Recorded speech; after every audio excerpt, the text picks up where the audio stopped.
L'autre matin, j'étais étendu sur mon lit. Je venais de sortir du sommeil.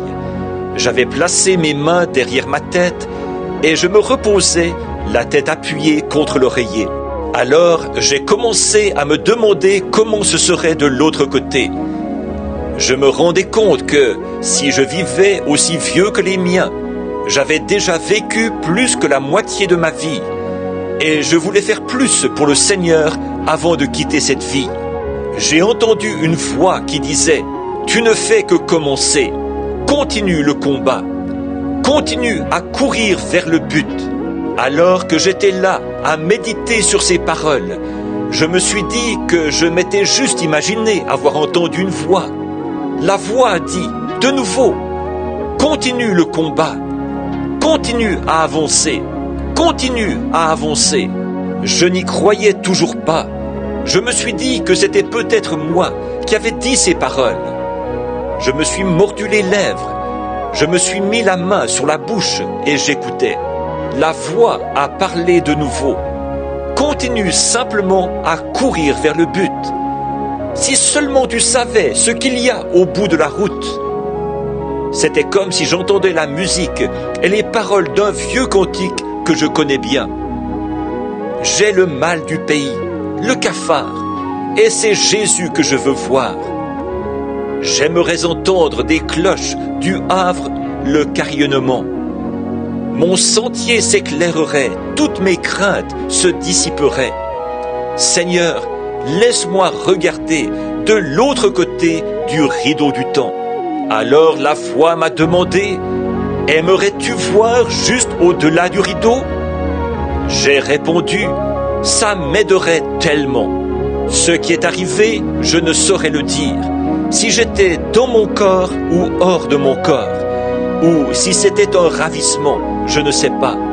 Mais ce n'était comme aucune vision que j'ai déjà eue. Je pouvais voir le lieu où j'avais été ravi. Et je pouvais me voir étendu là-bas sur mon lit. Je me suis dit, ça c'est bizarre.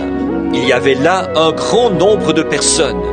Elles accouraient vers moi pour m'accueillir, en criant « Oh, notre précieux frère !» D'abord, des jeunes femmes sont venues. Elles avaient l'air d'être au début de la vingtaine. Et elles m'étreignaient en disant « Notre précieux frère !» Des jeunes hommes, dans toute la splendeur virile de la jeunesse, les yeux étincelants comme des étoiles au plus sombre de la nuit.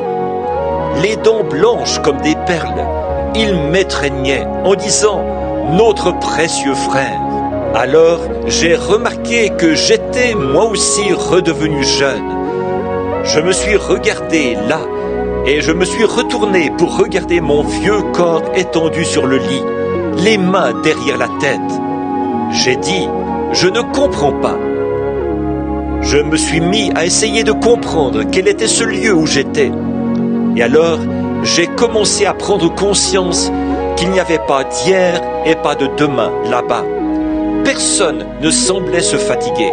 Alors qu'une multitude de jeunes femmes, les plus belles que j'ai jamais vues, me sautaient au cou, j'ai constaté qu'il y avait seulement un grand sentiment d'amour qui m'envahissait, sans aucune attraction physique, comme c'est le cas dans le comportement humain. J'ai remarqué que ces jeunes femmes avaient toutes les cheveux qui leur descendaient jusqu'à la ceinture et que leur jupe leur arrivait à la cheville. Ensuite, Hope, ma première femme, m'a serré dans ses bras et elle a dit « Mon précieux frère ». Puis, une autre jeune femme m'a serré dans ses bras et Hope s'est retournée et a serré cette jeune femme dans ses bras. J'ai dit « Je ne comprends pas. Ceci, c'est quelque chose de totalement différent de notre amour humain. Je ne veux pas retourner dans ce vieux corps étendu sur le lit. » Alors, une voix m'a parlé. « Ceci, c'est ce que tu as prêché. C'est le Saint-Esprit. Ceci, c'est l'amour parfait. On ne peut pas entrer ici si on ne l'a pas. » Ensuite, on m'a pris et on m'a fait asseoir à un endroit élevé. Il y avait tout autour de moi un grand nombre d'hommes et de femmes dans la fleur de leur jeunesse. Ils criaient de joie « Oh, notre précieux frère, Nous sommes tellement heureux de te voir ici. » Je me suis dit, je ne rêve pas, car je peux voir ces gens, et je peux voir mon corps étendu là-bas sur le lit. La voix m'a parlé. Tu sais, il est écrit dans la Bible que les prophètes étaient recueillis auprès des leurs. J'ai dit, oui, je me souviens d'avoir vu ça dans les Écritures. Mais il n'y a pas autant de Branham que ça. La voix a répondu, ce ne sont pas des Branham, ce sont des convertis, ceux que tu as conduits au Seigneur. Certaines de ces femmes, que tu trouves si jeunes et si ravissantes, avaient plus de 90 ans quand tu les as conduites au Seigneur. Ce n'est pas étonnant qu'elles crient « Mon précieux frère !»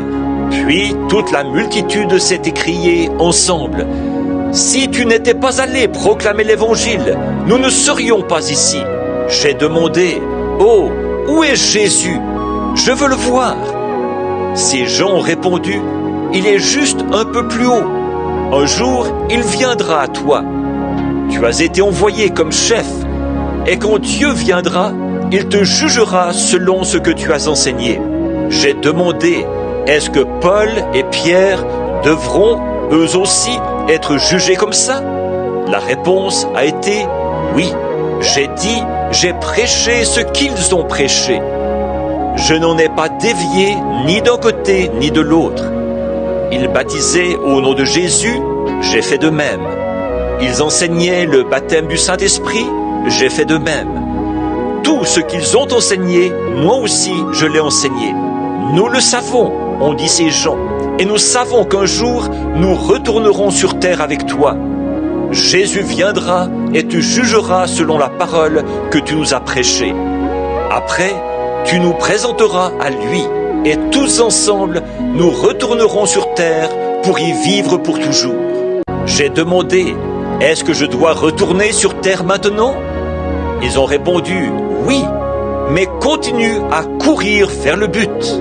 Alors que je commençais à quitter ce lieu de beauté et de joie, aussi loin que je pouvais voir, des gens venaient vers moi pour m'étreindre. Ils criaient, mon précieux frère. Tout à coup, j'étais de nouveau sur le lit. J'ai dit, ô Dieu, aide-moi, que je ne fasse jamais de compromis sur la parole, que je m'en tienne strictement à la parole. Peu m'importe ce que n'importe qui d'autre peut faire, Seigneur, que je continue à courir vers ce lieu de beauté et de joie. Je suis plus convaincu que je ne l'ai jamais été de toute ma vie, qu'il faudra avoir l'amour parfait pour entrer dans ce lieu-là. Il n'y avait pas de jalousie, pas de fatigue, pas de maladie, pas de vieillesse, pas de mort. Il n'y avait qu'une beauté et une joie suprême. Quoi que vous fassiez, mettez tout le reste de côté jusqu'à ce que vous ayez l'amour parfait. Arrivez-en à pouvoir aimer tout le monde, même tous vos ennemis.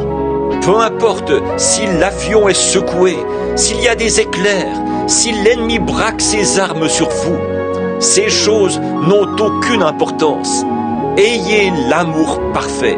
Si vous n'êtes pas sauvé, acceptez Jésus-Christ comme votre sauveur maintenant. Si vous n'avez pas été baptisé d'eau, faites-vous baptiser maintenant. Si vous n'avez pas reçu le baptême du Saint-Esprit, recevez-le maintenant. Continuez à courir vers cet amour parfait qui vous fera entrer dans ce lieu de beauté et de joie, au-delà du rideau du temps.